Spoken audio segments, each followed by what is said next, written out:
All right, everybody. We're just going to move on into fundamental number 10, which is vibrato. And we're going to talk about vibrato, even though it isn't necessarily a fundamental of the voice, right? Like, you don't have to have vibrato to be a good singer. We see a lot of professional singers who don't use any vibrato, but since it is so prevalent throughout music, and especially when you're thinking of singers, a lot of times you do think of this vibrato. We wanted to cover it and just make sure that you understand the fundamentals of vibrato. Yeah, and really, we're kind of lumping this after we talk about style, because vibrato is actually a style choice. And so we're going to talk about how it's kind of part of the icing of our cake. It's part of our sprinkles. And you can use it in abundance and have a ton of it. Or like Mike said, you can kind of pull it back and use very little or, almost none or none. And so we're going to talk about the basics of what makes the vibrato work and how it works and how we can use it and all the different types of vibrato. Yeah.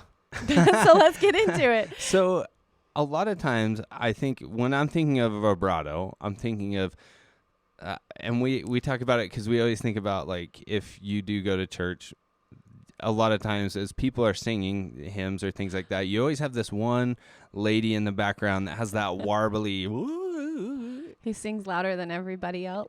Yeah. Yeah. But what are you actually trying to achieve when you are doing vibrato? Yeah. Well, obviously there's different types of vibrato. Some are very fast, some are very slow.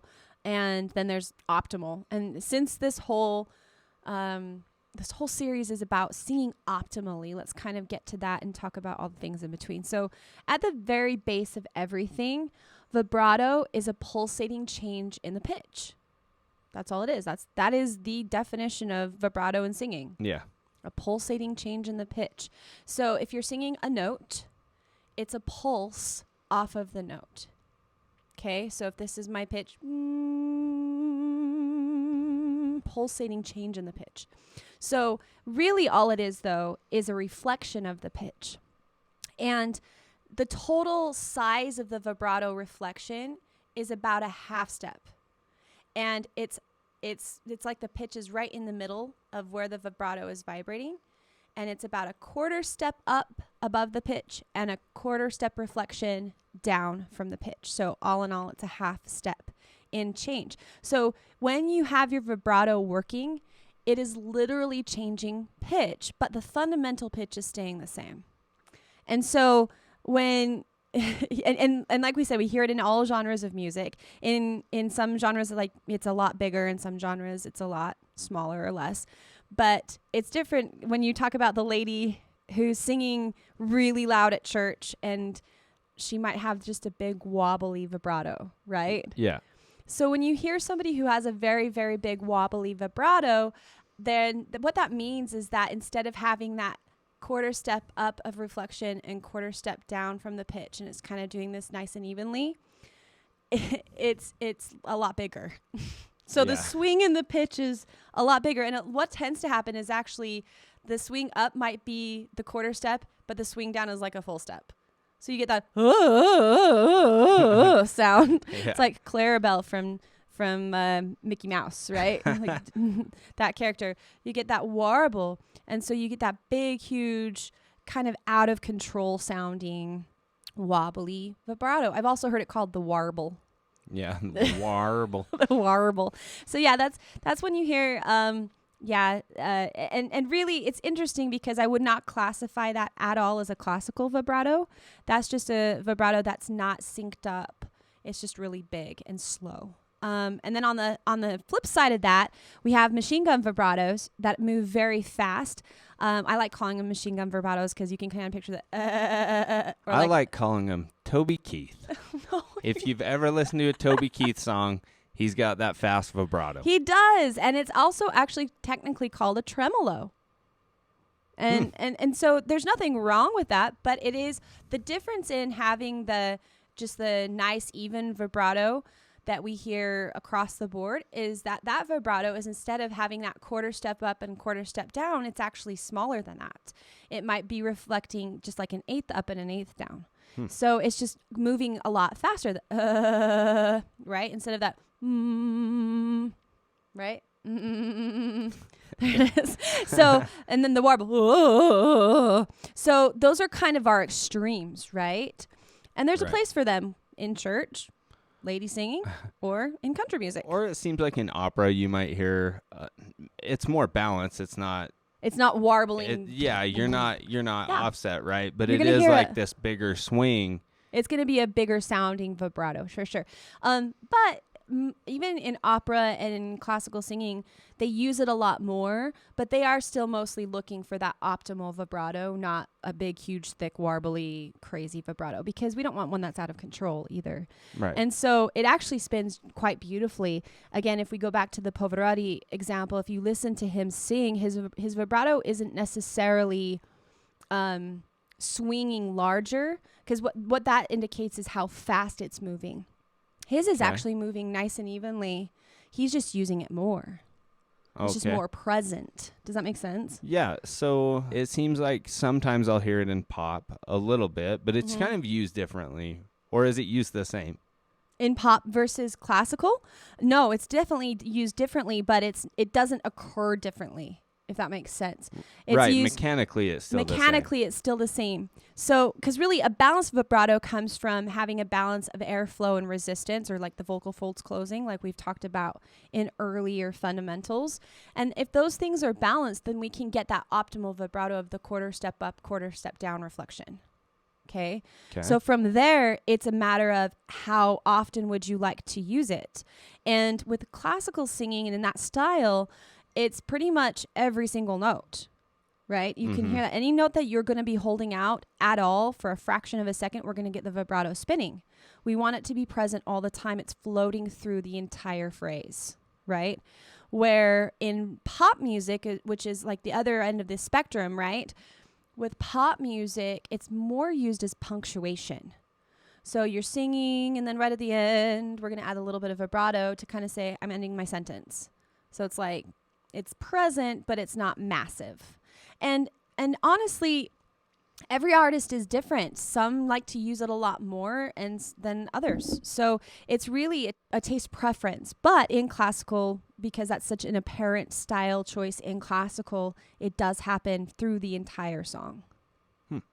Now, one thing I've heard you say multiple times throughout this is get the vibrato spinning. Yeah. Now, vocal cords don't spin. No. Correct? Mm-mm. So why do you use that terminology? Spinning? Yeah. It feels like it's spinning out of your mouth. And it's also the way the sound waves move and the air moves and everything. It just feels like it spins. It's just a nice picture. So it's, again, not that anything's actually spinning. No. But that's almost like the feeling of it when you do have it all balanced. Mm-hmm. Yeah. And the thing that is interesting, too, is vibrato is not a natural occurrence in the voice. Whoa. Some people are really asking us, and you might be asking yourself now, well, I've never had vibrato, but don't great singers always just naturally have vibrato? And that's not true. It is not a natural occurrence in the voice. And so it's something that some people maybe pick up on from a very young age and others don't. But it's not something that your voice opens and starts singing and it just naturally has a vibrato. Like, that doesn't happen. Sometimes with artists, we have to jumpstart the vibrato.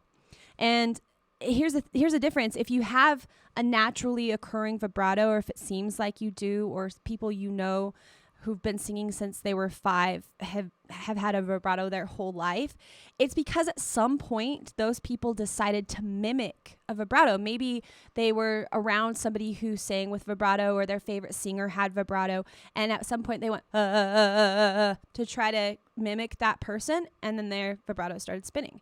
And so that's literally how most people start their vibratos. Crazy, right? But if you never did that and you never picked that up, that's totally okay, because there are exercises we can do to just kind of get it going. It's something that if we get your voice balanced with the air and the muscle and all of the things that we've talked about with your vocal acoustics and your vowels and everything, and all of it's in alignment, we're mixing and it's balanced and yay, and the vibrato is still not present, then that's when we're like, all right, let's do some exercise to get this thing going. Because the more balanced your vocal cords and air are, the more balanced the reflection of that vibrato is going to be. It's going to be very stable and beautiful. And that doesn't mean that you can't slow it down or speed it up if you want to. I mean, you can totally do that if you like that style. If you like a tremolo, if you like something that's more of a wobble, you can do that. But what we're going to try to do is, again, get everything optimal with that quarter step up, quarter step down, and get things just kind of moving. And then we're good, and then it's good. So the fun thing about vibrato, though, is once you get it jump started, it feels really good. And having that nice reflection of the vibrato, that full half-step reflection of that vibrato is an indication that your vocal cords are balanced with your air. Awesome. It's actually really hard to achieve that beautiful reflection in the vibrato without being balanced. And with that, any final thoughts on vibrato before we move into the exercise? No, I think let's move into the tip to talk a little bit more about how we can get this going the way we want. So we already talked about how vibrato is not a natural occurrence in the voice. If you have a vibrato, that's awesome. That means at some point you jump-started it somehow, okay? You mimicked someone taught you how to do it. For those of you who do not have a vibrato, I'm going to teach you a little exercise that you can start doing to just kind of see if you can get it jump-started. And remember, at some point, you're just going to have to go for it. Optimally, to get the vibrato spinning, remember, we have to have balance between the air coming through the vocal cords and the muscle holding it together. That's why we haven't talked about vibrato until now, because everything has to be in balance for it to really work well, to get that beautiful swing we were talking about, right? And so this is also a really great exercise for people who maybe have a vibrato that's really fast that you want to slow down, or you have a warble that you want to speed up a little bit. So this is going to help with that. So all we need to do is just think of the letter N, okay? The sound of N. That's what we're going to start with. And what I want you to kind of mimic is a car engine. Just kind of be thinking of that like an engine that's revving. And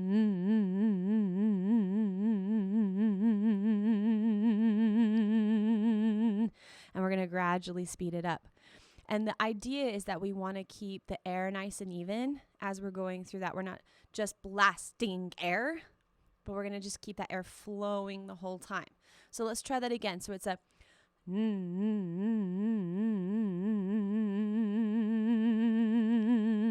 we're going to get it as fast as you possibly can, okay? So it's funny because it's obviously not the finished sound of the vibrato, but again, what we want to do is just get those vocal cords jump started. We want to just show them what we're trying to do. It's funny because as a kid, I remember that I wanted a vibrato, and I was about 10, and I thought it was super cool, and I was obsessed with Barbra Streisand. And so I was like, you know what? I'm going to sing like that. And for a couple weeks, I was like, ah! And I had this really crazy, big, huge vibrato that sounded completely forced and ridiculous. But guess what? It settled in. And all of a sudden, I had control over it, and it started to get nice and beautiful and calm and just right where I wanted it to be. And it all came from me giving myself permission at age 10 to kind of have a wild, big vibrato. And so it's kind of like that with you guys too. If your air is balanced, if your muscles are balanced and everything is working optimally, then all we need to do is just give it permission to start and give it this little exercise to get it going. What we can do at that point is actually put it on a scale. Say it's do, do, do, do, do, do, do.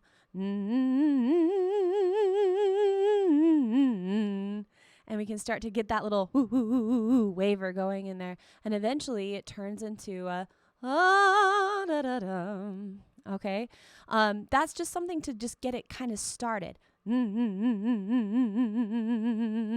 you can kind of control the speed of it and see if you can kind of start to feel that just opening up. And if you want to gradually go to a